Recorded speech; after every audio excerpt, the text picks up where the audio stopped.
and welcome to live coverage of the celestial event of the year, the total solar eclipse. Over the next 3 hours, we will follow the moon's shadow as it races across North America. We are anchoring our coverage from the heart of downtown Cleveland, Ohio, just down the road from NASA's Glenn Research Center, the only NASA center in today's path of totality. I'm NASA's Megan Cruz, and this is NASA lunar scientist Sarah Noble. Hello. Today, NASA and the Great Lakes Science Center is hosting this free outdoor event for the community to experience the total solar eclipse together. You saw that beautiful aerial shot that we just had opening the show. We're seeing it again here. As you can see, we have a great fun crowd here. Yeah, we've been watching the crowd build all morning, and you can really feel the excitement starting to come now. Yeah, absolutely. The watch item, of course, is the weather. Beautiful right now here in Cleveland. It's perfect right now. It's perfect, yes. We woke up to rain and it cleared, but I don't know what we're going to get this afternoon. Yeah, Sarah, you said that with a little bit of trepidation, and that's because it looks like there might be some cloud cover around the time of the total solar eclipse here, totality, but we'll see. All right, so on your screen now is the first look at the eclipse from Mazatlan, Mexico, one of the first communities the moon's shadow will darken today. Right now, you see we're seeing a partial eclipse of the sun right now, but if you look at the upper left-hand corner of your screen, we're expecting totality there in about 1 hour and 4 minutes. And we want to thank our team of telescope operators spread out across North America. Because of them, we will always have a view of the sun during this entire broadcast, which is really awesome. All the way from Mazatlan up to Maine. Yeah, a very large swath, and we have it covered the whole way through. Now, if you scan your QR code that you see on the screen here, it'll take you to a live stream dedicated to just those telescope views, and it'll also take you to a Spanish broadcast of today's eclipse, and that starts at 1:30 p.m. Eastern Time.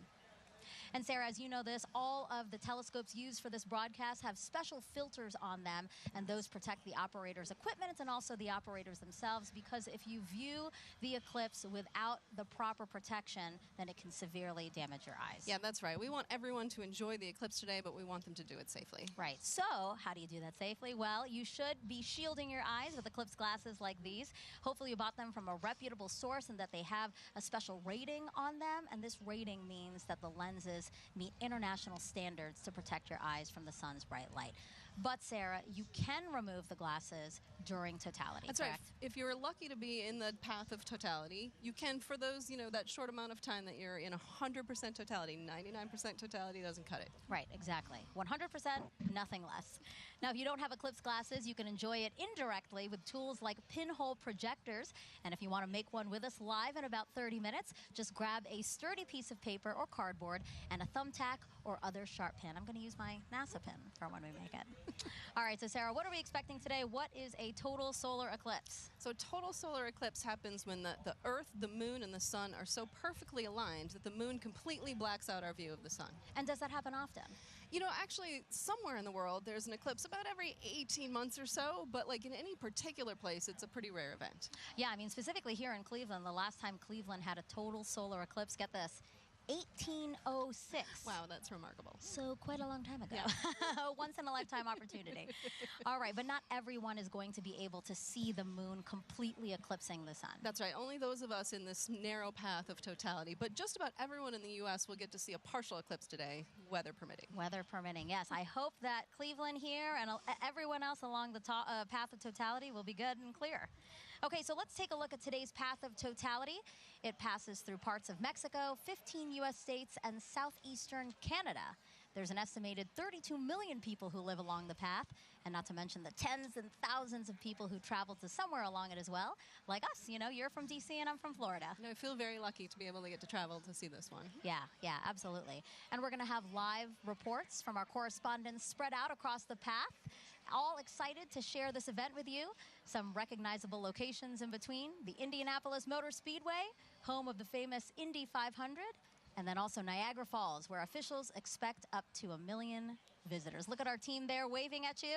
Happy to see you guys, and we'll hear from you soon. Okay, so again, we will hear from those correspondents, but also on our broadcast, a live interview with astronauts on board the International Space Station. Sarah's already ready. So excited. She's ready, because that's going to be obviously a unique place to witness today's celestial event, so we'll talk to them about that. We're also going to explain some of the science NASA will conduct during the eclipse and why that's important to you. And if you have questions about today's cosmic alignment, use the hashtag eclipse to send those in wherever you're watching us. We already have some questions from some kids. Excellent. And a celebrity. I can't wait to surprise you with who that is. All right, in addition to NASA's Eclipse event here, there are plenty more in communities across the country, so why don't we take a look at some of them now? All right, so this is the California Academy of Sciences. That's a beautiful place to witness. Wow, it looks like they have great weather today. They're only going to get a partial eclipse there, but still, that is more than enough reason to get outside and enjoy some time with your friends and family. Waco, Texas, people have their seats. They're ready to go. They're all comfortable. I see some coolers there. Oh. And this is the Adirondack Sky Center. They have a big field for people to view. A couple of days ago, we saw the same field. It was covered in snow. So I'm glad they have a nice place to sit. Exactly. And Kennedy Space Center, the famous rocket garden that we have at the visitors complex there, that's also a cool place to watch a partial eclipse, yep. Yeah. And then lastly, the Mentor Civic Amphitheater, a nice big field again to take a look out into and enjoy today's event. I'm sure that'll fill up soon. Yes, I'm sure. Still gathering there. All right, very much a party atmosphere we've seen in some of those watch parties, and especially here, again, the music, the exhibits, all the things happening here. Kind of reminds me of a sporting event, So because of that, I'm going to ask you, who's the GOAT today, right? Is it the moon, is it the sun, or is it the earth? I mean, I'm a lunar scientist, so I may be a little biased, but you got to go with the moon on this one, right? It's the moon that is like coming in for the block today. It's all the action to the moon. I love that sports reference, but I'm going to have to say Earth. Because, well, first of all, we love our home planet, right? But because we're here, the moon has something to project its shadow on, and that's why we have the celestial alignment and show we're about to see today. That's where I'm going. That's how I'm going, yeah? All right, and now we want to know which team you're on. You can cast your vote by going to @NASA Solar System on Facebook, X, or Instagram, and we'll reveal the winning team at the end of the broadcast. Earth. The moon shadow will only be over land for about an hour and 28 minutes today, moving at an average speed of about 1,900 miles an hour. Keeping track of it for us is NASA's James Traley. Yeah, thanks so much, Megan. I'm going to have to go with option number 3 there, the sun, because it gives us the energy for us to thrive here on Earth. And speaking of energy, it is bustling here at the Kennedy Space Center Visitor Complex. I'm coming to you from our new Gateway exhibit, where we today only have a partial eclipse, but still super excited to be tracking all of today's events live with our Eclipse Explorer. This right here is a fantastic tool that was developed by our friends at NASA Goddard's Science Visualization Studio. They put this tool together for us to track the eclipse down to the exact second. If you wanted to get an access to this yourself, get a feel for how this is going to look in your neck of the woods, you can go to go.nasa.gov/Eclipse Explorer, and you can track where your city is going to be, your zip code, by punching it into this little box here. It's going to snap right to your location and give you some key stats. You just saw Cleveland there, so I can bring them up here. Cleveland is expecting peak totality here to start at 3:13:45 to be precise, local time. They've got a time of totality of 3 minutes, 49 seconds, plenty of time to really sit back and bask in their moment in the fully eclipsed sun. I'm going to be tracking all of this all throughout the afternoon for you to make sure that you do not miss a second of this coverage. Even if you're outside of that path of totality like we are right here, more than 99% of the U.S. is going to be able to see at least a partial eclipse. Some places are already experiencing, you just saw that footage from Mazatlan a little while ago. They are already experiencing a partial eclipse. And as always, if you are in partial, be sure to wear proper eye protection to protect your vision so you can safely enjoy today's fantastic celestial event. Plenty of awesome stuff coming up. We're going to keep a keen eye on that weather. Cleveland's looking nice and beautiful, very clear skies. Megan, back to you. Thank you, James. And joining us now is Dr. Bob Lehman, a heliophysicist at NASA's Goddard Space Flight Center. Thank you. It's great to have you here. Thank you very much. So talk to us. Today's total solar eclipse, it's going to look very different from what we saw 7 years ago, right? It is, right. The sun is going to look, the solar corona is going to look very cool today. It's going to look cooler than it did last time. And I mean cool in the sense of wow. Not cold. Not cold, because the solar corona is like 1,000,000 degrees. But compared to last time, was close to the solar minimum, the minimum amount of magnetic activity on the sun. There's this 11-year or so cycle, and 2017 was closer to minimum, and 2024, April 2024 is pretty much close right to the maximum of that. So we're going to see the maximum amount of dynamism of activity, and it's going to look, you'll see rays shooting out. And does that increased activity mean that we have a chance for new discoveries today and increased science? Sure. So in addition to the science that will be done because of the eclipse, just greater activity levels means that we have more chance to see what the sun is going to do, increased radiation levels, increased activity, eruptions that will affect the Earth. So how does that affect the Earth, and how do we study those effects? What do we have, the tools, the assets to study those effects? Sure. So we call the whole general thing space weather, so we get increased radiation or what we call coronal mass ejections, chunks of the sun that blow off and hit the Earth. And those affect things like power grids and radio communications and GPS satellites, all of which are everyday real implications for that thing that's 93 million miles away. And how do you feel? You're a heliophysicist. This is kind of like your Super Bowl. Pretty much, yeah. You are not the first person to say that to me today. And are we right? Pretty much, yes. I mean, this is it. I mean, 7 years, and I like to say there's the diving, trying to reach the goal line from the Super Bowl, 15, 20 years ago, that was like, totality, not totality. And yeah, today is it. I'm really looking forward to it. Yeah, absolutely. And we will have a whole bunch of fun here. Yeah, again, eclipses are a unique opportunity to really study the sun and how it affects us. So I know that, again, your fellow heliophysicists and really across the disciplines of science, I know that today is really special for a lot of people. It is, yes. Thank you, Bob. I really appreciate you being here. Thank you so much. All right, it's time now to check in with our first team along the path of totality. Here is Tahira Allen in Kerrville, Texas, a city so lucky it gets a solar eclipse twice in a single year. Thanks, Megan, and welcome to Kerrville, Texas. I'm Tahira Allen with NASA Communications. And I'm Gina DiBraccio, the Deputy Director of Heliophysics at NASA Goddard. We're live from the Kerrville Eclipse Festival, where tens of thousands are gathering to witness the second solar eclipse that has passed through this town in just 6 months. Now, this is incredibly rare, and people have traveled from all over the world to share in this spectacular moment right here at the crossroads of the eclipse. Now, Gina, we were lucky enough to be here last year for the annular solar eclipse. How does it feel to be back? The annular was such a spectacular experience, but I'm already feeling even more energy today, and it's I'm like so double excited the crowd. to be here. It is. Yeah. No, and we have a full day of celebration in store. The town really turned out for this event. This morning we heard from the mayor, and we are surrounded with food and shopping and different activities. I think I saw the Texas State Astronomy Club here giving out free telescope viewings. So it's just a really, really special moment for people to come together and enjoy this celestial event. It's right to hear it. And we had some cloud coverage today. It's looking to be pretty good, it's going back and forth. So, fingers crossed. Regardless of how this turns out, we have live music and dancing afterwards, so it's going to be a good day. Absolutely, and this is going to be my first total solar eclipse, and so last year was incredible with the annular. Folks, if this is your first total solar eclipse, let us know in the comments wherever you're watching. We'd love to hear it.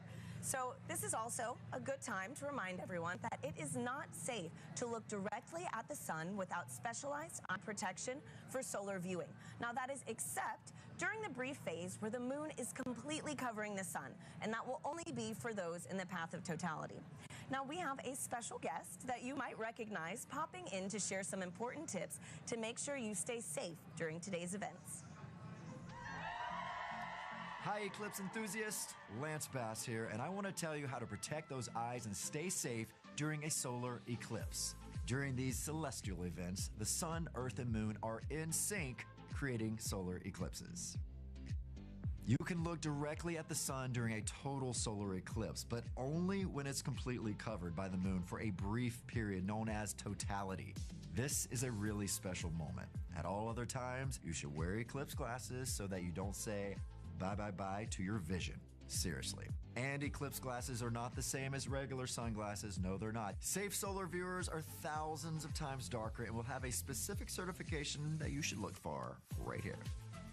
Don't be a space cowboy and try to look directly at the sun. If you don't have eclipse glasses, you can use an indirect viewing method, like a pinhole projector. You can make one of these with something as simple as an index card with a hole, or a colander, or even your hands.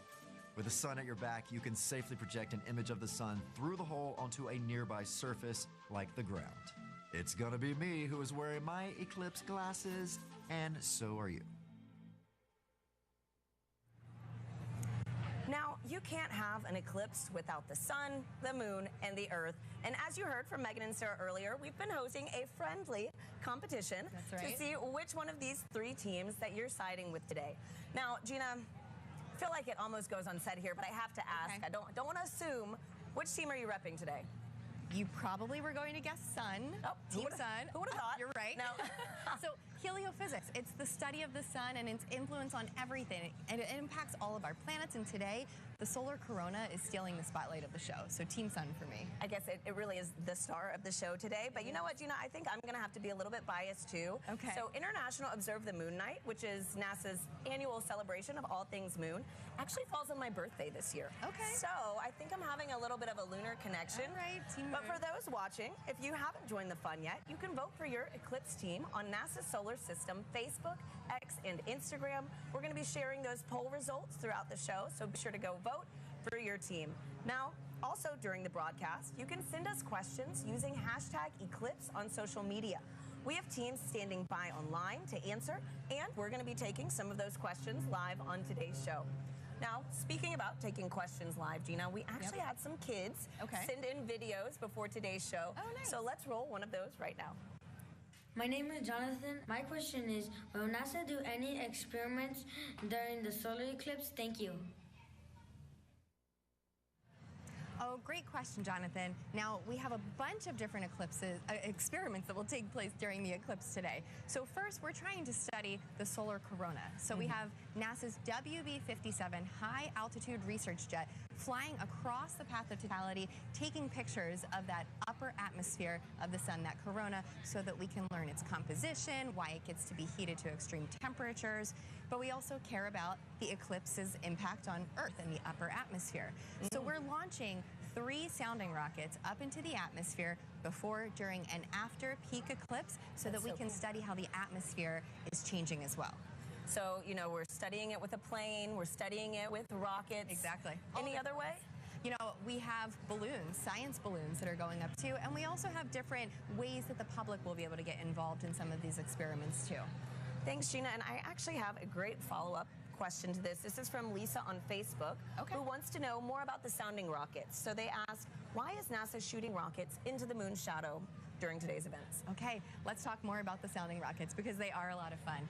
So the first sounding rocket will be 45 minutes before peak eclipse, the next one during that peak eclipse, and the final one after, 45 minutes after. And that's because we really want to understand the difference in density and temperature and these different factors in the upper atmosphere and really get a sense of how the atmosphere changes as the eclipse is coming and passes over. So we have all these rockets going up and it'll be a good day for that. Great, and hopefully we'll get to see a replay of that later on in today's show. That's right. Now, folks, it is really special for us to be back here in Kerrville, Texas, covering today's total solar eclipse. Just last October, an annular solar eclipse passed right through this town. Now, for a location to be at the crossroads of these two incredible celestial events is rare. Let's take a look at how the community has been preparing in the lead up to this big day. Kerrville is the eclipse capital of the state of Texas. It is known as being the capital of the Texas Hill Country. It's the epitome of Texas. Ranches, deer, beautiful streams like the Guadalupe here. Kerrville is very welcoming. It's a wonderful community. Tight-knit, small. It has about 25,000 people. Kerrville is blessed to be in that special square, the annular eclipse in 2023 and the total solar eclipse in 2024. We're talking about crossroads, you know, we get it twice. Two eclipses right here, right where I stand. Well, it's statistically extraordinary.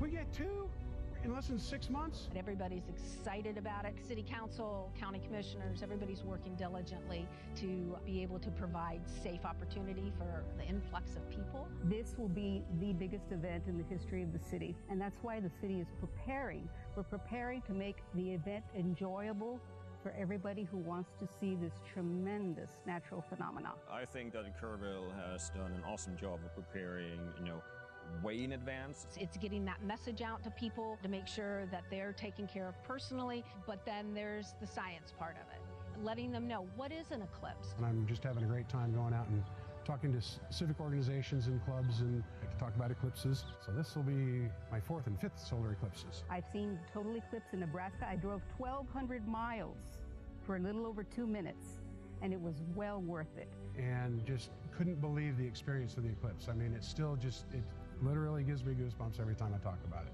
It's a visceral, emotional experience that is just, you have to experience it to understand. I thought I knew what it would be like, but I gasped at the sheer wonder. It's going to be you're going to hear that intake of air and awe. It was the most beautiful natural thing I've ever seen. So to have an eclipse basically in my backyard is just, it's indescribable.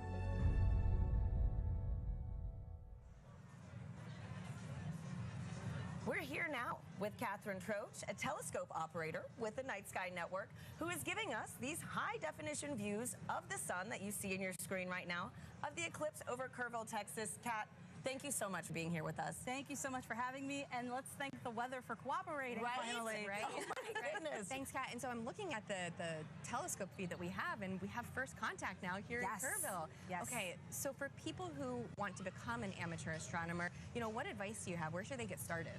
The easiest way to get started is to look up Night Sky Network. Night Sky Network has over 400 astronomy clubs in the United States. You would just use our search function to plug in your city and find the club that's closest to you. And if you don't have a club that's close to you, you can use our coordinator tips to start your own astronomy club. Wow. That is awesome. And you know what? For folks, if you want some more details on the Night Sky Network and other things on how to become an amateur astronomer, you can visit go.nasa.gov/Night Sky Network. Now, a fun fact about today's broadcast that I absolutely loved learning was that so many of our telescope views that you're going to be seeing today are from amateur astronomers. And so, Kat, again, on this topic of, sky gazing, I heard that those in the path of totality might be able to witness more than just a total solar eclipse today. Could you give us a sneak peek on what we could expect? Absolutely. So if we have clear skies in the path of totality, as it gets darker, you'll start to see 2 bright points of light. That would be Jupiter and Venus. And then as we get to totality, you'll be able to see the fainter planets, Saturn, Mercury, and Mars. And if you're lucky, you'll be able to catch Comet 12P. Oh, what a crazy, cosmic alignment today, So, man. Great. So for the amateur astronomers that actually want to view today's celestial event, what tips do you have for them? So, of course, you need to have solar protection. You need to have solar-safe glasses. And you need to have solar filters for your telescopes, your binoculars, your cameras. But you can also use indirect viewing, like a pinhole projector box, or you can use a disco ball. A disco ball? Yes. Wait, how does this work? Can you, walk us through this? So as the sun hits the mirrors, and it'll cast a little reflection onto the surface here, you'll see little crescent shapes as the eclipse progresses. That is incredible. We need to keep that disco ball. Oh, yeah. Right? No, seriously. So, Gina, didn't you say you could also use your hands That's at one right. point? You can take your fingers and weave them together to let the light project through so that you can see the projection of the eclipse on the ground. Absolutely. There. That's fantastic. So a lot of different ways to be able to view today's event. There's no one wrong way to do it, unless you're just using to do it. Just do it. Just make sure you do it safely. Yeah. And so, Kat, too, earlier you gave me a little reveal of your shirt, and it is too perfect for today's show. Could you give our viewers a little taste? Sure, no problem. So if you know, you know. If you know, you know. Totality going on at the moment. Love it. Thank you so much for being here, Kat. Thanks, you again for having me. Absolutely. And so now coming up soon, we're going to get our first views of the total solar eclipse as it begins in Mexico, sweeping across North America. We have correspondents all along this path who are going to bring you live into the action as it happens. First up, let's check in with Joy Ung in Dallas, Texas. Thanks to Harry and Gina. So welcome to the Dallas Arboretum and Botanical Garden. I'm Joy Ung, and as you can see behind me, we have a lot of people eagerly waiting for the total solar eclipse. It's so amazing to hear so many people talk about the sun and the moon, and what makes this day even special is that the eclipse gives scientists a really unique chance to do science. So to tell me more, I'm here with NASA scientist Dr. Ashley Greeley. Thank you so much for joining us. Hi, Joy. Thanks for having me. So firstly, how are you feeling about today? I'm feeling really excited. The skies are starting to clear out, and it looks like we might get a pretty good show. Fingers crossed. So earlier in the show, we learned that today's eclipse will look quite different from the 2017 eclipse. We're going to see more structures in the sun's outer atmosphere. So Ashley, can you tell me, why is that different? Why is the sun going to look different, and why is it changing? Sure. The sun goes through phases, which we call a solar cycle, that last roughly 11 years. And those are periods where the sun is less active and periods where the sun is more active. We're entering a time of solar maximum, which is really exciting because that means that the sun is more active. Its magnetic fields are more dynamic. We may see features here, such as streamers, which looks like little spiky wisps in the sun's atmosphere, which we call the corona, and then little prominences, which look like little peak arcs on the surface of the sun. Yeah, we're really excited to see this, and we hope that we'll see some really interesting features. There may be a little bit of asymmetry as well in the magnetic fields, and I don't know, I guess we'll have to find out in about an hour. So the sun is changing. So do those changes affect life on Earth at all? Sure, yes. The sun does affect life here on Earth. We have a term that we call space weather, which applies to the field of study of everything from the sun to the Earth and in between, and how that affects life here. We are fortunate that on Earth we are protected from things coming from the sun by our magnetic fields, which shield us from those explosions that come from the surface of the sun that we talked about. And those can result in really fun occurrences, such as the aurora. There can be some negative side effects, but those are mostly limited to things that are outside our magnetic fields. The storms from the sun can interfere with satellites, and it's something we really have to think about as scientists as we start to plan for putting humans on the surface of the moon or potentially sending them to Mars. Those energetic particles that result from the sun can impact humans, so that's just something that we have to learn about and take into account. So the sun is always there, of course, but why are eclipses a good time to study these effects called space weather? Yeah, eclipses are a really cool time for scientists to be able to study the sun. It's really hard to completely cover the disk of the sun in order to study the sun's atmosphere, especially that inner part of the atmosphere. We're really fortunate that here on Earth, our moon is just the right size and just the right distance from Earth that it can completely block out the sun's disk during total solar eclipses. So we're really able to observe that inner atmosphere in a way that we can't normally. So this event is really exciting for both scientists and the public alike, and that's just such a cool experience to share together. Thank you so much, Ashley. So if you're lucky enough to be in the path of totality, keep an eye out for that sun's outer atmosphere, the corona, and you'll know that you see these spiky features, and it's because the sun is heading towards its most active phase. So for now, let's head to our friends in Russellville, Arkansas. Jasmine, how are things looking on your side? Joy, things are looking absolutely fabulous in a very sunny downtown Russellville, Arkansas. As she said, I'm NASA's Jasmine Hopkins, and I'm coming to you live from the Depot District, where the city is throwing a massive block party, all in celebration of the total solar eclipse. Now, people in Arkansas have great reason to celebrate because this is only the second total solar eclipse visible from the state since it was first established in 1836. And the next one visible from here won't happen for another 2 decades. So people around me are gearing up for what feels like a once-in-a-lifetime opportunity. Now, it's not just the residents of Russellville that are excited. On average, the city has about 29,000 residents, but for the past 8 months, they've been preparing to receive upwards of 100,000 tourists right here in the city. Now, of course, NASA has been a big part of that preparation. So to show you what we've been doing to help, I have a video here to show you.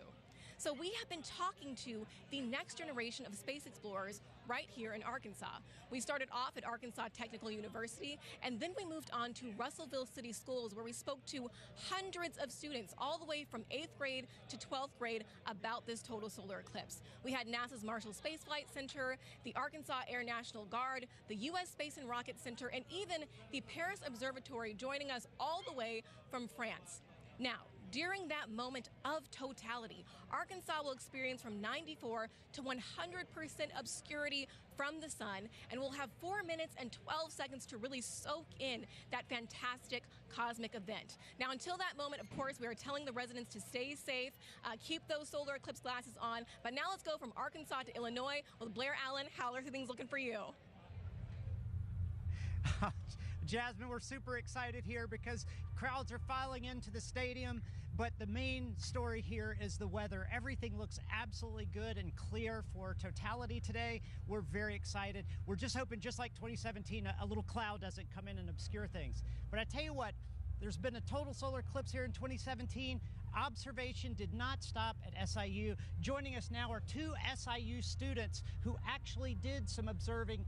This is Callie and Paige. Now, Callie, I know that you guys went to Australia in 2023 and you observed the totality using an interesting technique. Can you tell us about that? Yeah, so when we were in Australia, we used a sun funnel to view it, and what it does is it projects basically what the telescope is seeing onto a film. And so a sun funnel is just basically a funnel with 2 hose clamps and rear projection film, and it just projects the sun, and we actually captured a picture of totality as that eclipse was happening. And it's pretty cool because it allows other people, instead of having to go through the eyepiece, you get to see it. Pretty impressive. Now, Paige, you guys are going to do some observation today.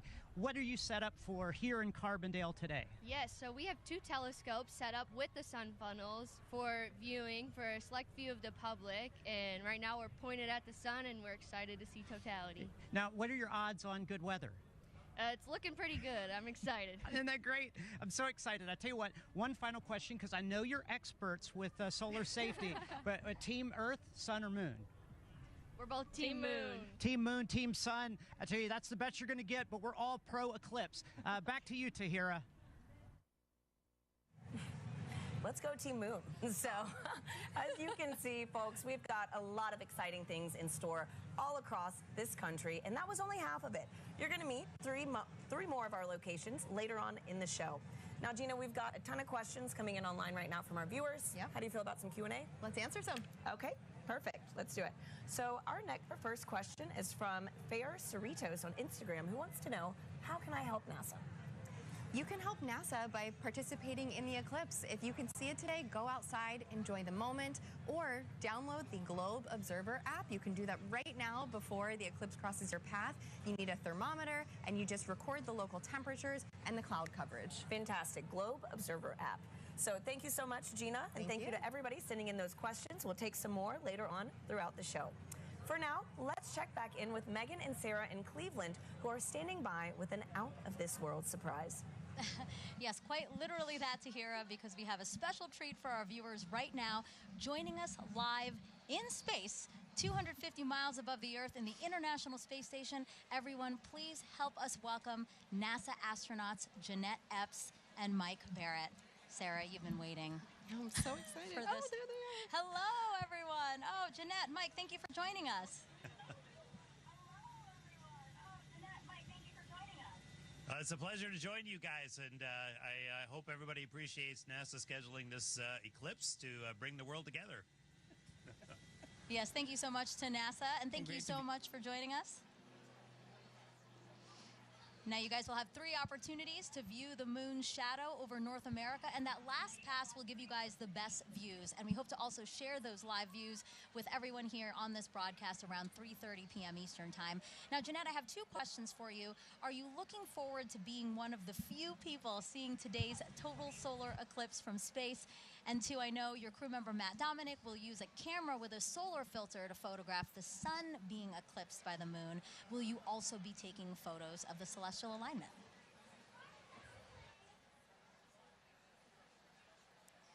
I'm definitely taking pictures of the solar alignment.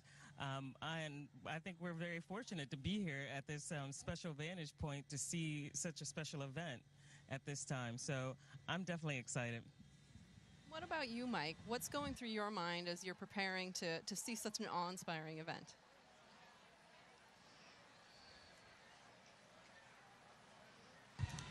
Well, admittedly, I'm a bit of an eclipse junkie. You know, my first one was like when I was 19 with the homemade telescope in the desert, and a few since then, and actually during the 2017 eclipse, I was on a chartered aircraft several hundred miles off the coast of Oregon watching it, and I got a strange bucket list, and this is one of the things that's on it, to actually watch an eclipse shadow cross the Earth from space.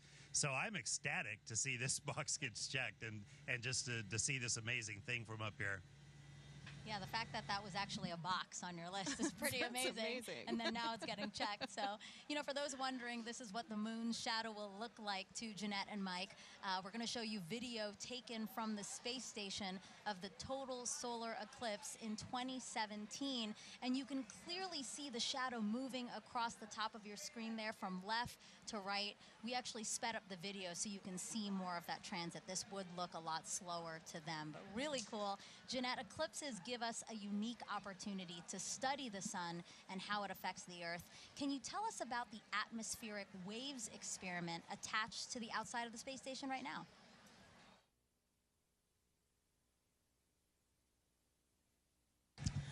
Sure. We have an atmospheric wave experiment that's going on now, and what it looks at are these atmospheric gravity waves. And these waves transport energy and momentum up through the climate system. So with the imager on the atomic wave experiment, we're going to look at how these atmospheric gravity waves impact our Earth's climate, how it can impact our space and global and all of our comms, how it can affect our navigation system. And so over the next 2 years, researchers will use an infrared imager to look at the global distribution of these waves as well as their characteristics.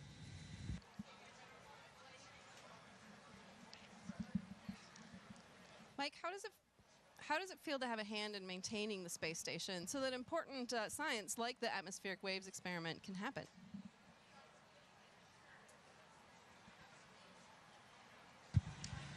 Well, of course, the main reason we're up here is actually to conduct that science. We maintain the station to keep this platform what it should be, what it was built to be, which is a vibrant laboratory, which covers so many different disciplines on the inside and the outside, like the gravity waves experiment. I mean, it's an honor and a privilege, as much as anything, to have a hand in that science, and we end up being basically the eyes, the hands, the on-site presence to conduct that science. And we get to be the first to see results of just amazing things that are years in the making by a bunch of really smart, ambitious scientific teams on the ground. So that's really where the joy is. Maintaining the station is just like maintaining a research ship, something I actually quite like. So I feel very much at home in that role. It's still blowing my mind. I mean, we're here in Cleveland, Ohio, live. You guys are up in space in the International Space Station. I can't believe the opportunity that has been afforded to us, and I hope our viewers really enjoyed this time with you. And I hope you enjoy the show from up there.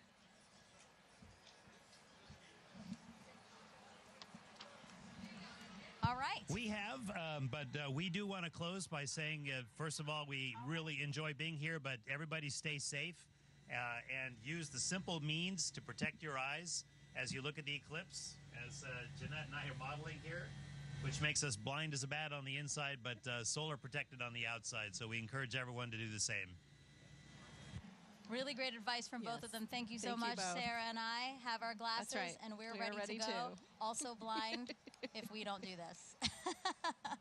All right, again, Jeanette, Mike, thank you so much. And we actually have some time to take questions from the audience. We have #Eclipse. That's how you can send questions to us. So let us take a video from another curious kid we have watching. Hi, my name is Adrian. My question is, why will we not see a total eclipse in California? Thank you. Well, it's a great question, Adrian. So we only a precious few today are going to get to see a total eclipse because the moon is so much smaller than the Earth. It only casts a very narrow shadow. But still, even in California, you're going to get to see a partial eclipse, and that is still a really cool event. So I do encourage you to get out there and see it for yourself today. Yeah, absolutely. So again, #Eclipse. Wherever you're watching us, drop that in the comments, and we'll try to get to as many questions as we can on the show. Okay, so we have, obviously, people celebrating with us online and at events across the country. So why don't we check out some of those events again now? Waco, Texas again. People look very, very comfortable in their camping chairs and spread out on picnic blankets. They look like they're having a good time. Yeah. few clouds. A few clouds, but again, they have some time there before. Kennedy Space Center, they will see a partial eclipse. We have some people walking around the Rocket Garden. Oh, it looks like they have beautiful weather there. California Academy of Sciences, yes, they do. They have clear skies. We're very, very jealous over here. And then the Mentor Civic Amphitheater that's starting to fill up. Exactly. There were fewer people when we checked in ago, but now lots of people there and lots of people at the Adirondack Sky Center. I wish I could wave and say hello. They look like they're getting ready for some stuff, though. Yeah, absolutely. They've got Again, a the little time to snow wait. cleared out because there was snow over the weekend, but now it looks like a beautiful, probably still crisp day there for them. Okay, and now we're back here with astronaut Steve Bone, who's looking around, taking in the sights, Steve, I see. It's just an amazing amount of people. It's really cool to see. Yeah, it's absolutely. Really, you can feel the energy. And it's really beautiful. cool that you're here. So Steve is here because, you know, obviously, as we've been saying throughout the show, you really should have these glasses to safely view the eclipse. But if you don't have glasses, that's why Steve is here. So Steve, I see that you brought some supplies for us. I did. I have a little bit for everybody, and we'll see how we can do here today. All right. So this is like a pinhole viewer, and so it's basically a pinhole camera. I don't know if you ever had to do that when you were a kid. Is make a little camera by basically poking a hole in a piece of paper. Okay. And then using that to focus onto a screen. Okay. And so we all have pins here, I guess. Yes. So we have a paper plate, we Yeah, have eclipse pin. index card, and we have pins. And I have my Cruise 6 pin. Nice, nice. All right, so what do we do, Steve? Basically, all you have to do is poke a hole in the cardboard. Okay. And the sides of the hole will determine the focal length, the focal distance of your viewer.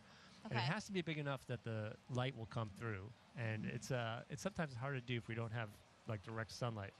So you want to make sure you have a big enough hole. I think that'd probably be enough. Yeah. And then what you'll end up doing, if we had the sun, you could basically over your shoulder, don't look at the sun. Sun behind us. Sun behind us. Yes. And so you hold this up, and you'll see, you can actually get, there it is. I can see. We do see it with the lights, the studio Yeah, lights. you only need a little bit, and then depending on how far in and out you move it, and the sides of the hole, that gives you your focal length.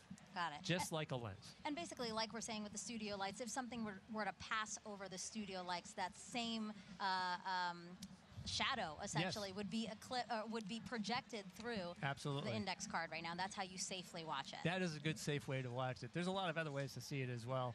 I know And, that. oh. I have that. Come prepared. Colander, right? Yeah. So that's a lot of fun because if you're in an open area like this today, and you don't have your glasses or you just want to see something really cool, again, put it over your shoulder and hold it. And you'll get a big array of all those little eclipses happening on the ground below you. Yeah, actually, I think we have a picture of that. I'd love to see that because really it is Yeah, it's a very, pretty. perfect. Look at Yeah. that, Steve. Oh, yeah. Well, I mean, even if you don't have anything, right, you can actually use your hands to make your own sort of improvised pinhole camera. Absolutely. That's amazing. And, you know, I was explaining a little bit ago that in my own yard during the annual eclipse, when I was out working in the yard, and I said, hey, there's an annular eclipse going on. So I went under a tree, and I was looking at a tree, and then on my driveway, all these little eclipses, just that's hundreds of them. amazing. Yeah. And it's Beautiful. absolutely amazing pictures. Great. So I hope if So- people have trees near them, they can take a look at that. Steve, thank you so much You're for very being welcome. here. We really appreciate it. Have a great day. All right, so the eclipse is getting closer and closer to the west coast of Mexico. We will experience totality there at Mazatlan, in particular, 2:07 p.m. Eastern Time. So let's head back over to James at our eclipse board for another look at the path of totality.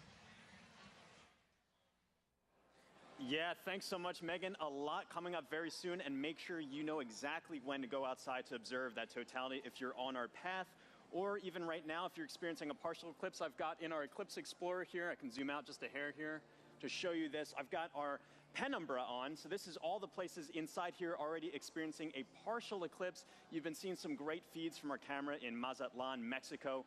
They've been experiencing that kind of crescent sun for a little while now. They're just about 20 minutes out from actually experiencing totality itself. They're going to have a long window where they are 4 minutes and 17 seconds. For some context, back in 2017, the last eclipse that swept across America, the longest time was only around 2 minutes and 40 seconds. That was in Carbondale. This time around, some very long times, just a little bit northwest of Torreon, Mexico. They're going to get upwards of 4.5 minutes. A lot of time to really observe it, but just make sure that you know when to be outside. And as always, access that tool at go.nasa.gov eclipse explorer. This is going to keep moving on. You see this little thing. I have this actually running in real time. This is our shadow of totality. This is going to continue to move further and further to the northeast and actually make landfall in just a few moments in Mazatlan, Mexico. As you've seen all throughout the broadcast, we've got correspondents all up and down the U.S., all the way up to Maine, covering this live. Very excited to continue tracking this. Make sure you know what's going on here. But for now, back to you, Megan. All right, thank you, James. So now let's introduce you to more of our correspondents along the path, starting first with NASA's Lauren Ward, standing by to show us what's happening in Indianapolis, Indiana. That's right. Thanks, Megan. We are at the Indianapolis Motor Speedway in Indianapolis, Indiana. It is a gorgeous day. Behind me, I have over 50,000 people here to spectate today. Today, we are waiting for a spectacle that is of a celestial kind. Of course, this is most known for the Indy 500, but we are waiting for something a little bit special today. With me, I have the 2016 Indianapolis Motor Speedway winner, Alexander Rossi. Good to see you. Good to see you. Thank you so much for having me. It's great to have you. So the Helio Big Year is a celebration of sun science and how the sun touches everything, including IMS. So tell me, the track when you're doing a qualifying round is about 4 minutes long, which coincidentally is the length of totality. So tell us, what is it like being on the track? You know what? The sun plays a huge role in determining the performance of the car based on the track conditions. So we actually, when it's a day like this, as much as it's beautiful for the fans, it's actually very difficult for us as drivers, because as the surface heats up, the oils come to the top of the asphalt and it actually becomes slippier. So that's surprising to people. They think that temperature would mean grip, but it is until a certain point. And then once it kind of crosses over 100 degrees on the surface, you start to actually go the other way. Wow. And tell me about those tires. How does the sun affect those? So we use slick tires. So Firestone tires are slick. On a road car, you have tread, right? Because they're supposed to be used in all conditions. Slick tires actually have a bigger contact patch, more.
you.